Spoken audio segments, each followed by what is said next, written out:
Assalamualaikum warahmatullahi wabarakatuh. Kami dari kumpulan pertama dari tutorial Selasa 10 hingga 11 pagi akan membentangkan rancangan pengajian harian Bahasa Melayu. Sebelum itu, saya akan memperkenalkan rakan ahli kumpulan saya. Yang pertama, Ahmad Izani bin Hasmi bernombor matrik 159943. Yang kedua, Nur Syazwana binti Muhammad Syahidi bernombor matrik 162906. Yang ketiga, Hazel Deborah Jimmy bernombor matrik 162766. Seterusnya, Siti Khadijah binti Muhammad Nasir bernombor matrik 161846 dan saya sendiri, Puteri Nasihah binti Wan Muhammad Nurizan bernombor matrik 162718. Sebelum memasuki ke dalam langkah, saya akan menerangkan di dalam bahagian RPH ini. Baiklah, modul yang kami gunakan adalah kemahiran mendengar dan bertutur. Dan tema yang telah dipilih iaitu pendidikan dan tajuk selamat kembali ke sekolah. Standard kandungan yang kami pilih pula adalah standard kandungan 1.1 iaitu mendengar, mengenal dan menyebut perkataan, rangkai kata, istilah dan ungkapan serta intonasi ayat dalam pelbagai ujaran. Standard pembelajaran pula dalam 1.1.1 iaitu mendengar, mengenal pasti dan menggunakan perkataan, rangkai kata, istilah dan ungkapan dalam pelbagai ujaran dengan betul, tepat dan jelas. Bagi objektif pembelajaran pula, yang pertama adalah murid tingkatan 3 USM iaitu halayak dapat mengenal pasti rangkai kata dan ungkapan merupakan tingkah laku daripada bahan audiovisual yang ditonton merupakan situasi dengan tepat adalah aras. Bagi objektif pembelajaran yang kedua iaitu murid tingkatan 3 USM juga merupakan khalayak dapat menghasilkan sebuah sketsa adalah tingkah laku yang bertemakan situasi di sekolah secara berkumpulan dalam pelbagai ujaran adalah situasi dengan betul, tepat dan jelas adalah aras.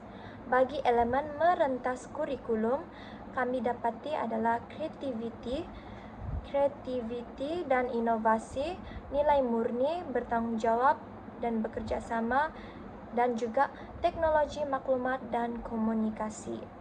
Bagi kemahiran berfikir aras tinggi iaitu kemahiran menganalisis yang terdapat dalam objektif pembelajaran 1 dan juga kemahiran mencipta yang terdapat di dalam objektif pembelajaran kedua. Bagi kemahiran abad ke-21 iaitu pemikir, mahir berkomunikasi dan kerja sepasukan. Alat bantu mengajar yang kami gunakan adalah slide, komputer riba, video, bola pimpong, roda impian, cawan, kertas, platform Padlet dan juga laman web Vocaro. Seterusnya saya pergi ke langkah set induksi. Baiklah, bagi langkah yang pertama iaitu langkah set induksi, kaedah ataupun strategi yang telah digunakan adalah strategi pembelajaran berasaskan inquiry. Strategi pembelajaran berasaskan inquiry ini merupakan satu pendekatan dalam PDP yang berpusatkan kepada murid secara menyeluruh.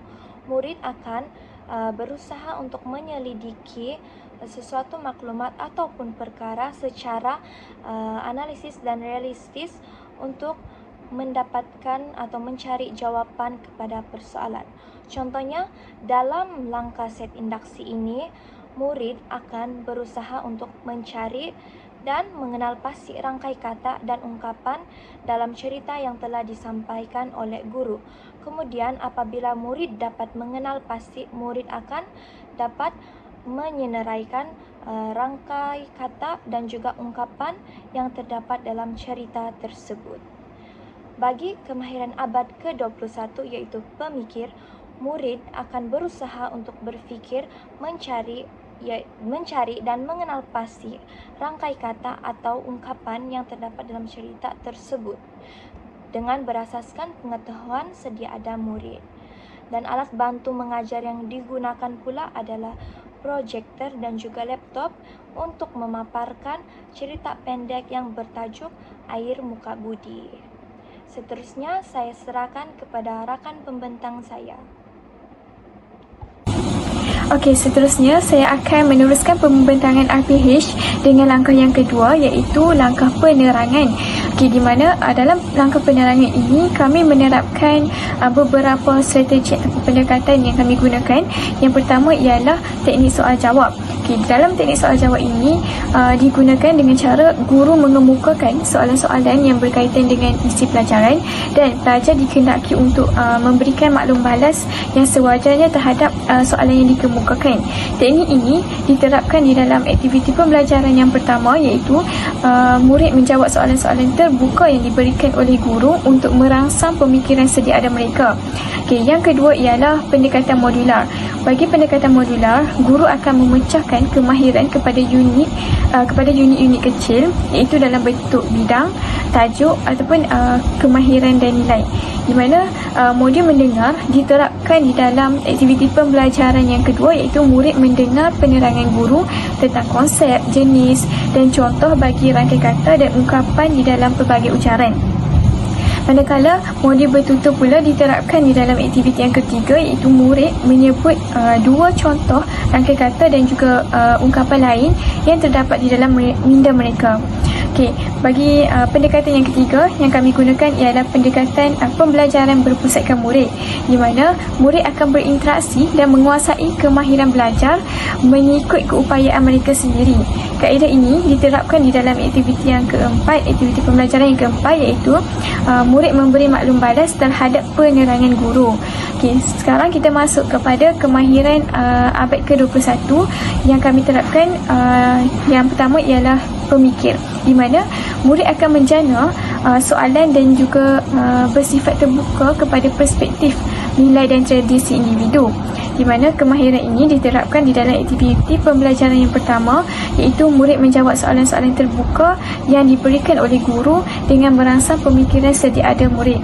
Okey, yang kedua ialah mahir berkomunikasi, iaitu murid akan menyuarakan dan meluahkan fikiran, idea dan maklumat dengan yakin dan kreatif secara lisan. Di mana kemahiran ini diterapkan di dalam aktiviti pembelajaran yang keempat, iaitu murid memberi maklum balas terhadap penerangan guru. Okay, ABM yang kami gunakan adalah slide, projector dan juga laptop. Saya serahkan kepada pembentang yang seterusnya. Dalam langkah penerokaan, strategi pertama yang digunakan adalah pembelajaran berpusatkan murid. Ini diterapkan dalam aktiviti 1 yang mana murid menonton klip video yang ditayangkan oleh guru dan murid membina pengetahuan sendiri berdasarkan tayangan video yang telah ditontonkan.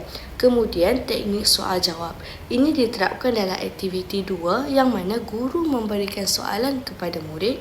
Murid mencari jawapan berdasarkan soalan yang telah diberikan oleh guru dan guru memilih seorang murid untuk menjawab soalan yang telah diberikan.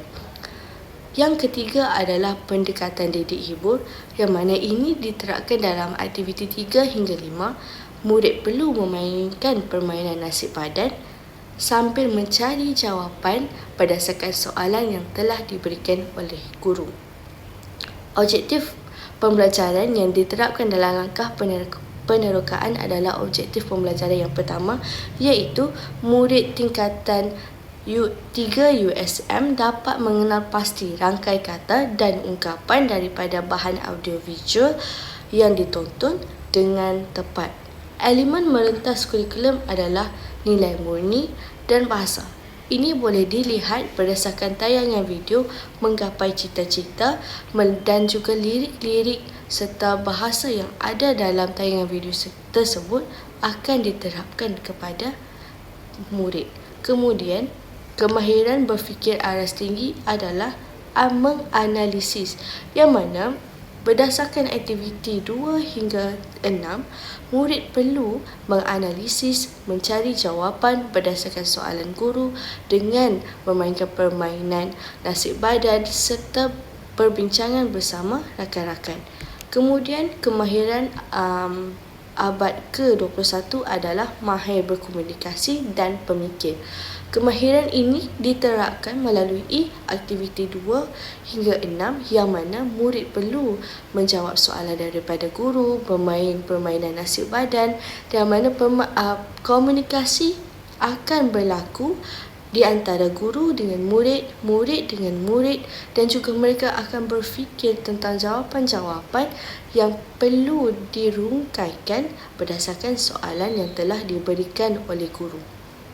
Alat bantu mengajar pula yang pertama adalah cawan, bola pimpong dan juga tayangan video. Cawan dan bola pimpong ini digunakan dalam permainan nasib padan yang mana guru akan memilih seorang murid untuk bermain permainan nasib padan dan murid yang akan bermain permainan nasib padan perlu memilih seorang nama murid untuk menjawab soalan guru. Dan murid yang memainkan permainan nasib badan itu akan membaling bola pimpong ke dalam cawan. Dan jika dia berjaya membaling bola pimpong ke dalam cawan, maka murid yang diberikan nama kepada guru tersebut perlu menjawab soalan. Jika dia gagal memasukkan bola pimpong ke dalam cawan, maka murid yang gagal membalikkan bola pimpong ke dalam cawan itu sendiri perlu menjawab soalan yang telah diberikan oleh guru. Kemudian, tayangan di video ini diterapkan dalam aktiviti 1 yang mana murid melihat tayangan video menggapai cita-cita dan membina pengetahuan sendiri. Baiklah, seterusnya kita akan pergi pada langkah yang keempat, iaitu pada proses pengembangan. Di dalam aktiviti ini, guru akan menggunakan strategi ataupun pendekatan pembelajaran yang akan berteraskan kepada teknik pembelajaran kooperatif, di mana di dalam teknik ini, murid akan didedahkan untuk bekerja secara berkumpulan untuk mencapai matlamat pembelajaran yang sama yang telah disediakan oleh guru. Dan setiap daripada murid akan diberikan peranan yang berbeza dan secara tidak langsung mereka akan saling bergantungan antara satu sama lain ketika aktiviti pembelajaran ini dilaksanakan. Sebagai misalnya, setiap daripada murid akan bekerja dalam satu pasukan bagi mencipta ataupun menghasilkan sesuatu idea, kreativiti dan juga tindakan yang tertentu dalam menghasilkan sebuah sketsa ataupun drama pendek yang bertemakan kepada azam tahun baharu dengan menggunakan rangkai kata dan ungkapan yang sesuai. Dan di dalam teknik ini, elemen merantas core kurikulum iaitu EMK seperti nilai murni turut dapat diwujudkan apabila murid-murid saling bekerjasama dalam satu pasukan dalam melaksanakan aktiviti ini. Baiklah, selain itu, teknik pembelajaran yang berpusatkan kepada murid juga turut digunakan dalam proses pengembangan ini. Dan teknik ini, seperti yang kita tahu, ianya akan memberi tumpuan kepada murid dalam proses pembelajaran dan kehadiran guru ini hanya akan bertindak sebagai pembimbing kepada murid di dalam bilik darjah. Sebagai misalnya, di dalam aktiviti lakonan sketsa pendek ini, murid akan diberikan kebebasan oleh guru untuk mencurahkan segala kreativiti yang mereka ada di samping dipantau oleh guru bagi mencukil pengetahuan sedia ada mereka. Dan di sini kita dapat lihat bahawa murid akan diberikan peluang untuk memilih situasi sketsa yang mereka inginkan menerusi permainan roda impian bagi menentukan situasi yang perlu mereka lakonkan di dalam bilik darjah. Dan penggunaan alat bantu mengajar seperti roda impian ini sedikit sebanyak akan membantu para guru untuk menarik minat murid dalam menjayakan aktiviti ini dengan lebih cermelang. Akhir sekali, proses pengembangan ini juga turut menggunakan teknik pembelajaran sumbangsaran yang mendedahkan murid untuk berkumpul dan juga berbincang sesama mereka untuk mencetuskan idea-idea tentang sesuatu perkara. Di sini, murid-murid akan dididik untuk menerima setiap daripada pandangan rakan mereka rakan mereka secara profesional ketika di dalam kelas. Sebagai misalnya, setiap daripada murid akan menyumbang idea-idea mereka dalam sketsa pendek ini bagi menghasilkan sebuah sketsa yang unik dan menarik. Dan hal ini secara tidak langsung telah melibatkan elemen kemahiran berfikir aras tinggi seperti mencipta dialog-dialog dan juga menilai idea-idea yang baik dalam menghasilkan sebuah sketsa pendek yang menarik. Seperti yang terdapat dalam ketiga-tiga teknik ini, kemahiran mendengar dan juga bertutur setiap murid dapat dipertingkatkan menerusi penghasilan dialog-dialog yang mereka persembahkan di dalam kelas. Dan aktiviti ini akan mendidik mereka untuk mendengar dan juga bertutur dalam pelbagai ujaran dengan betul, tepat dan dengan lebih jelas. Hal ini secara tidak langsung telah meningkatkan lagi kemahiran abad ke-21 murid seperti kemahiran berkomunikasi dan kerja berpasukan dalam proses pengembangan ini.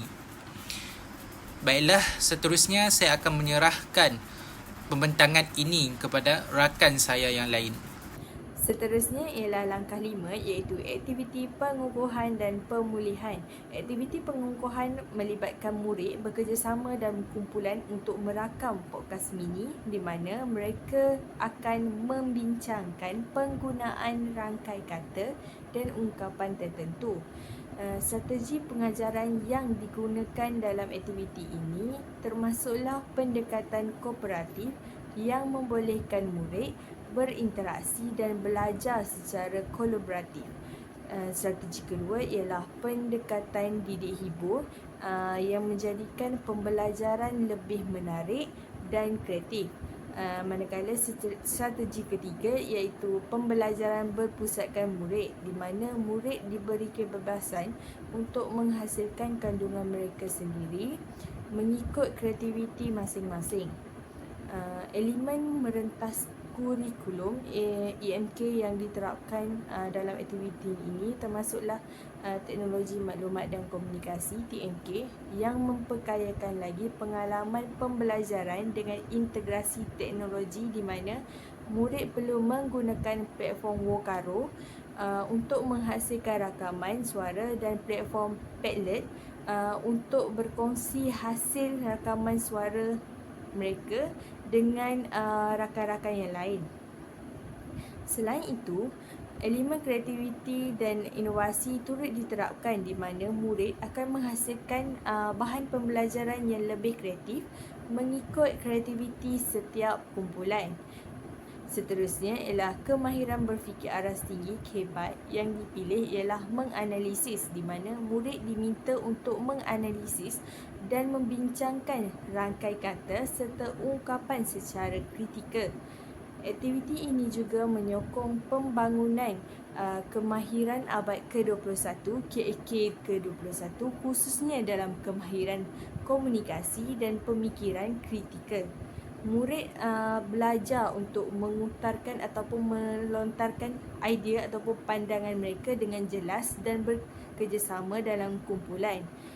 Alat bantu mengajar yang digunakan adalah Vocaro untuk memudahkan proses rakaman suara serta Padlet untuk mengumpul dan berkongsi hasil rakaman yang dihasilkan oleh pelajar. Aktiviti pemulihan. Aktiviti pemulihan dirancang untuk membantu murid yang tidak dapat mencapai salah satu daripada objektif pembelajaran. Bagi strategi pengajaran, kami menggunakan beberapa pendekatan, kaedah dan teknik yang berbeza. Antaranya ialah pendekatan modular digunakan untuk memastikan aktiviti ini direka secara berstruktur dan berdikari bagi setiap murid dan membolehkan mereka belajar mengikut keupayaan masing-masing. Selain itu, pembelajaran berpusatkan murid pula memberi peluang kepada pelajar untuk membuat kawalan penuh terhadap pembelajaran mereka sendiri dengan menganalisis petikan secara individu. Guru juga memberikan bimbingan berfokus dengan memberikan arahan khusus berkaitan penggunaan rangkai kata dan ungkapan bagi membantu murid dalam proses analisis.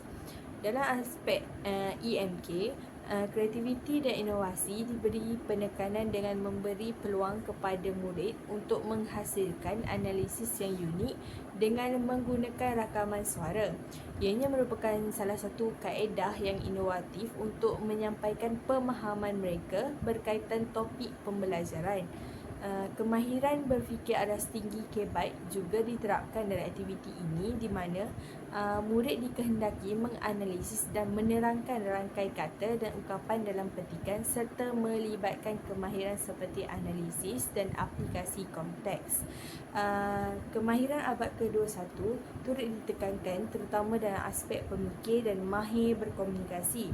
Murid diberi peluang untuk melontarkan pandangan mereka melalui rakaman suara, meningkatkan kemahiran analisis dan keyakinan dalam berkomunikasi.